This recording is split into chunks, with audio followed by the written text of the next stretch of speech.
Les gens sont beaucoup trop cons pour réfléchir, dans ce cas, juste rigolons et débattons sur une réflexion ensemble. Réflexion.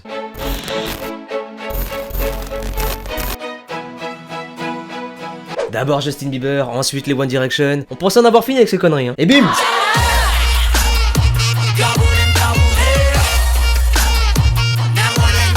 Avant toute chose, je sais que le titre de la vidéo ainsi que les premières paroles que je viens de prononcer peuvent penser que je vais cracher sur la K-pop et sa communauté tout le long de la vidéo. Bon, j'avoue, c'est un peu vrai quand même, mais ça c'est mon côté, je suis sympa, mais j'adore te chier dessus quand même. Tout comme le logo de la chronique, tout n'est pas tout noir, tout blanc. Je suis plus dans le dégradé. Pour anecdote, j'ai d'abord fait le logo et après la signification m'est venue en tête. Genre, je suis tellement un génie, je me mets une longueur d'avance à moi-même, tu vois ce que je veux dire? Cette émission, c'est moi, débattons avec vous, en donnant mon point de vue de manière un peu humoristique. Pas vous caressant dans le sens du poil. Tu veux que je te caresse les poils? Go dans mes DM Insta.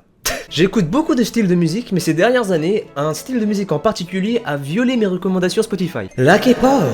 Ah non mais à ce niveau-là, c'est un délire. Spotify est devenu plus asiatique que moi. Beaucoup pensent que je suis fan de BTS parce que c'est clairement le groupe que j'écoute le plus. Et de loin, hein, ils mettent une distance à tout le monde, mais incroyable. D'ailleurs, c'est eux que je vais prendre en exemple tout le long de la vidéo parce que en plus d'être ceux que je connais le mieux, c'est aussi ceux qui sont le plus connus dans le monde et qui sont forcément plus représentatifs de l'image de la K-pop dans la pensée des gens en général. L'affirmation que je suis fan de K-pop, ça a tendance à m'irriter le rectum comme une batte de baseball barbelée avec un peu de sauce piquante autour. Oui, c'est dégueu, abonne-toi. Mais je déteste les fans. Un fan, c'est un admirateur. Sauf que le fanatisme, ça me dérange. Ouais.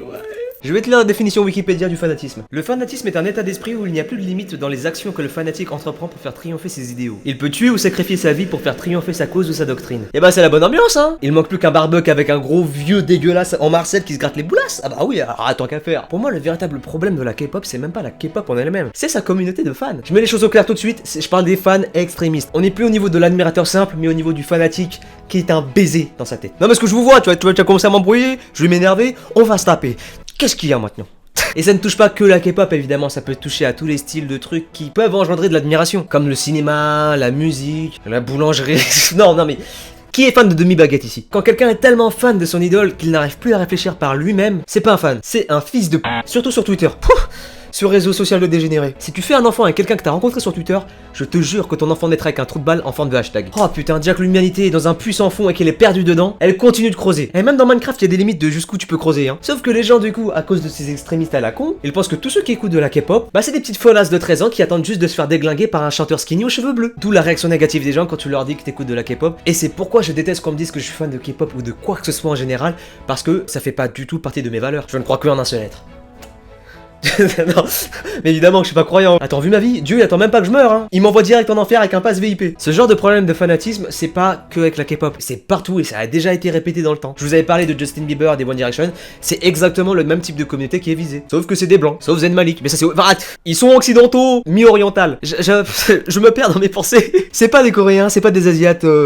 bien marqué, voilà. Putain, c'était compliqué de faire une phrase aussi conne, genre c'est fou. Pour prendre l'exact opposé, PNL. Je me souviens encore de cette vidéo, il y a les fans, genre qui couraient après derrière le comment ça s'appelle, le minibus de PNL pour leur concert là. Et c'est ces mêmes gars qui vont chier sur les fans de K-pop derrière. Enfin moi ça me fait rire. Eux quand ils se voient dans un miroir, ils voient juste une vitre, y a pas de reflet rien. Et le public de PNL, c'est pas du tout le même public que la K-pop, rien à voir. J'écoute PNL comme de la K-pop, bah je peux vous dire que pas la même ambiance. Pas le même délire. Mais c'est pas la musique qui provoque ça. Les débilos, quand ils sont débilos, ils sont juste cons, hein, c'est eux le problème. Tu peux ne pas aimer la musique de quelqu'un d'autre, c'est ton choix. Mais viens pas casser les couilles. Pareil dans l'autre sens quand tu kiffes trop. Il y a des gens qui critiquent la K-pop alors qu'ils ont jamais écouté la K-pop, ou alors ils ont écouté les trucs mainstream ou un peu à part qui ne sont pas forcément très représentatifs du global de la K-pop. Qu'est-ce que t'as à venir faire chez les gens? Qu'est-ce que t'as à gagner à part avoir ta place en enfer entre Hitler et l'inventeur de la tectonique? Chacun aime ce qu'il aime, les goûts et les couleurs ça ne discute pas. Aimons-nous vivants la putain de ces morts. J'ai beaucoup parlé de l'aspect communauté K-pop, maintenant on va parler du style en lui-même et de ce que je lui reproche. Parce que bon, je suis pas non plus ici pour faire l'éloge de la K-pop parce qu'il y a quand même des problèmes que j'ai envie de parler de ça, tu vois. Alors, je rappelle que je suis un mec casual, hein.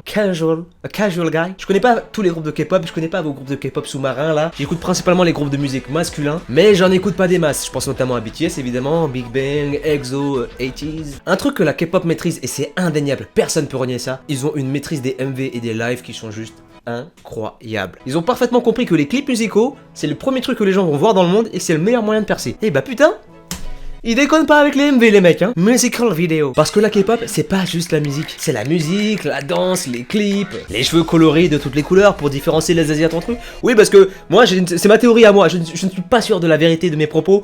Mais pour moi, si tous les chanteurs coréens, ils commencent à se teindre les cheveux, c'est pour que les occidentaux qui n'arrivent pas à différencier un chinois d'un japonais puissent arriver à différencier les chanteurs du groupe entre eux. Si tu connais la vraie raison, dis-le moi. Mais tu vas pas me faire croire que tous les chanteurs d'un groupe, leur délire depuis qu'ils sont tout petits, c'est de se teindre les cheveux en bleu. Pareil pour les performances live. Ils se la donnent. À la fin, ils sont sûrs, ils respirent même plus. T'as l'impression qu'ils ont fait du 100 x 100 mètres au bac de PS. Mais le problème pour moi, c'est que je suis là pour la musique. Et quand il y a les chanteurs là en perf live qui font du playback, et même pas du semi-playback, genre tu chantes mais il y a quand même la musique en fond au cas où, tu vois.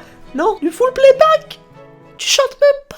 Fan ta mère. Et le pire, c'est dans les commentaires des perf live sur YouTube là. Il y a des gens, ils disent « Ouais, il chante tellement bien, ça se voit, t'as même pas besoin d'autotune. Ferme ta gueule. » Mais évidemment qu'il utilise autotune, mais t'es con quoi. D'ailleurs, faut arrêter avec ce délire de « Ouais, autotune c'est le mal. Ouais, si tu utilises autotune, tu sais pas chanter. » Déjà, c'est faux. Tout le monde utilise autotune ou modifie un minimum sa voix. Faut arrêter de déconner, hein. Faut arrêter de diaboliser autotune, hein. Il y a absolument rien de mal à autotune et ça peut même enrichir une chanson. Pourquoi s'en priver? Mais de là à dire que ouais, il a pas besoin d'autotune, alors que ça se voit qu'il est en playback. Ça se voit qu'il y a autotune. Mais Red Charles t'a mis une gifle pour que tu sois autant aveugle. Si t'aimes pas autotune, eh bah écoute Edith Piaf et ferme ton bec. T'as compris, Piaf?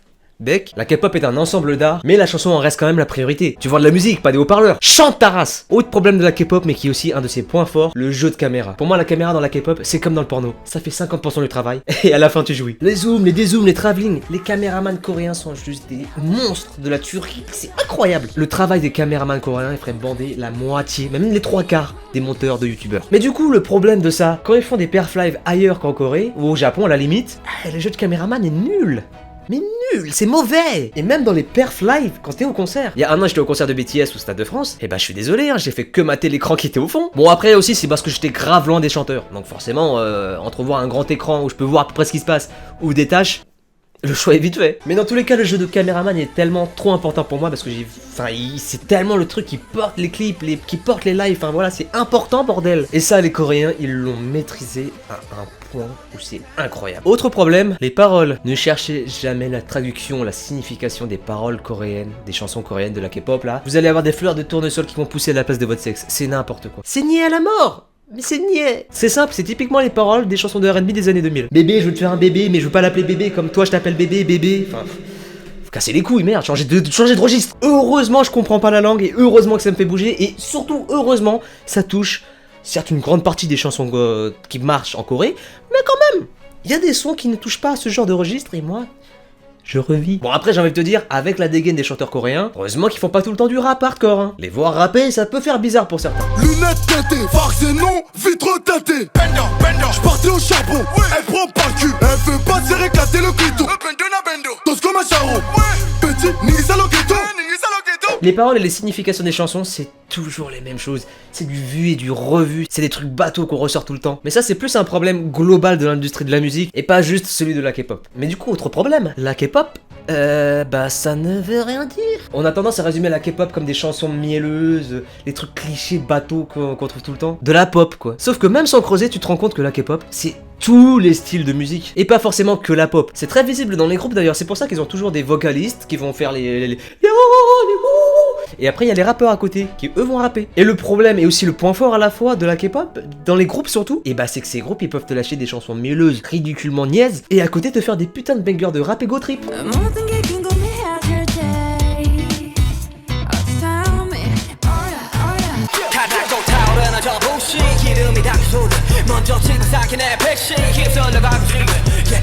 C'est évidemment pensé pour attirer le plus de gens avec des goûts divers, en combinant tout ça dans un seul et même groupe. Comme ça, dans chaque chanson, tu peux avoir une partie qui te fait surkiffer, alors qu'au global, la chanson, bah c'est pas trop ton style. Du coup, ce que je fais, c'est que je fais plus du tout attention aux paroles ou même au style de musique, juste j'écoute, si ça me plaît, si ça me plaît pas, j'aime pas. Attention, il y a des chansons niaises, que ce soit dans la K-pop ou dans l'industrie globale de la musique, qui me font surkiffer.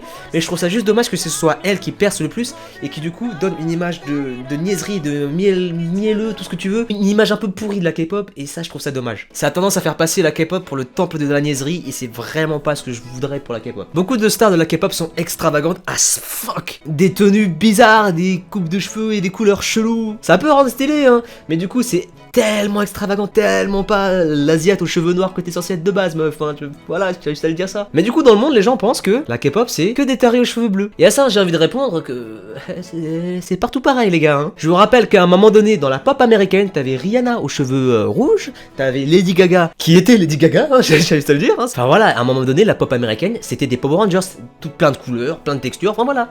C'est partout pareil. Et c'est pour ça que je ne comprends pas les gens qui juste détestent ce style alors qu'ils sont jamais écoutés, ils ont jamais fait attention à quoi que ce soit là-dedans, alors qu'il y a tout pour plaire, vraiment, genre. De toute façon, ces gens-là, en général, soit ils te sortent des trucs racistes, genre, ouais, enfin, c'est juste des Shintok qui dansent, hein, c'est pas mon délire. Moi, ce que j'aime, c'est les clips avec des meufs avec des gros tétés. Soit ils me sortent un truc homophobe, parce que c'est un peu efféminé, donc c'est forcément gay, quoi. Wow, mais c'est un truc de gay, ça.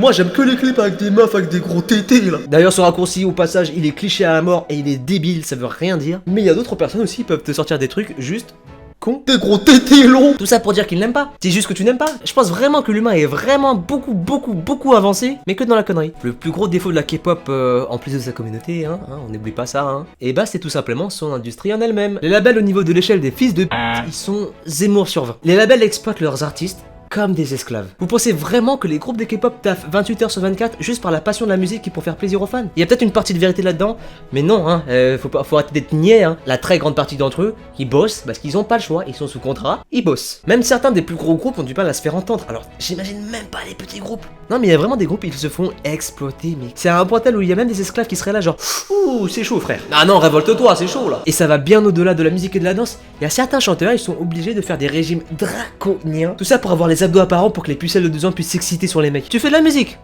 t'es sûr de toi? Surtout qu'un skinny de 50 kg pour 1m75, certes il a les abdos apparents, mais je suis désolé, il est juste skinny avec un tour de bras de 20 cm et il a une santé aussi fragile que Donald Trump qui essaie de ne pas déraper. Donc les pucelles là, quand vous allez vous exciter sur des mecs tout skinny là de vos groupes de K-pop, pensez à ce que ça engendre derrière dans la tête des labels qui se disent tiens, et si on faisait maigrir absolument tous les chanteurs jusqu'à l'anorexie et qu'on voit leurs abdos, et vas-y ça fait des ventes. Putain, si tu trouves ça sexy, je préfère même pas imaginer ton historique. Ça doit être à base de anorexique porn, des trucs comme ça, non, sans moi. Allez sur YouTube et je vous propose d'aller voir des vidéos de K-pop où les mecs s'évanouissent sur scène, où ils font des crises d'asthme ou je sais pas quoi en arrière-plan et tout. C'est incroyable d'avoir ça aujourd'hui, juste, c'est de l'exploitation quoi. Et l'industrie coréenne, elle s'arrêtera pas tout de suite. Il y a 1 milliard de groupes, il y a encore des groupes qui se créent. Il y a beaucoup trop d'histoires où on voit des idoles démissionner ou se suicider parce que voilà, c'est beaucoup trop pour eux. C'est des humains avant tout, merde. En conclusion, la plupart des reproches que je fais à la K-pop, bah c'est aussi ses points forts et ce qui fait la K-pop en elle-même. Et c'est pour ça que je pense que j'aime beaucoup ce style de musique malgré les défauts que je lui reproche. Ce qui me dérange le plus dans la K-pop, c'est les gens qui englobent cet art. Maintenant, dans cette vidéo, j'ai sûrement oublié des choses, mais j'ai surtout pas du tout essayé de vous faire changer d'avis. Je vous ai juste exposé le mien. Et vous avez pu voir qu'il est ni bon ni mauvais. Il est plus dans le dégradé entre deux. Pour moi, la K-pop, c'est pas juste un style de musique pour gamines en chaleur à base de groupes masculins ou féminins, de genre totalement refaits. Genre tellement refaits que même leurs âmes, elles sont passées par la chirurgie esthétique. C'est vraiment dommage que l'image de la K-pop qu'elle a aujourd'hui, bah c'est tout simplement ça, alors que vraiment, ça mérite tellement beaucoup plus d'approfondissement parce que genre, il y a vraiment des trucs légendaires. N'hésitez pas en commentaire à débattre des choses que j'ai pu dire dans cette vidéo et si jamais j'ai oublié des choses, n'hésitez pas à ajouter ça aussi en commentaire. Mais par pitié, je vous demande de faire ça dans le plus grand des respects comme moi, j'ai pu être à peu près respectueux dans la vidéo. En tout cas, voilà, j'espère que cette première chronique de réflexion va vous plaire. Je ne sais pas encore réellement les prochains thèmes que je vais aborder, mais si vous avez des idées aussi, n'hésitez pas et j'en débattrai avec vous dans de futures réflexions.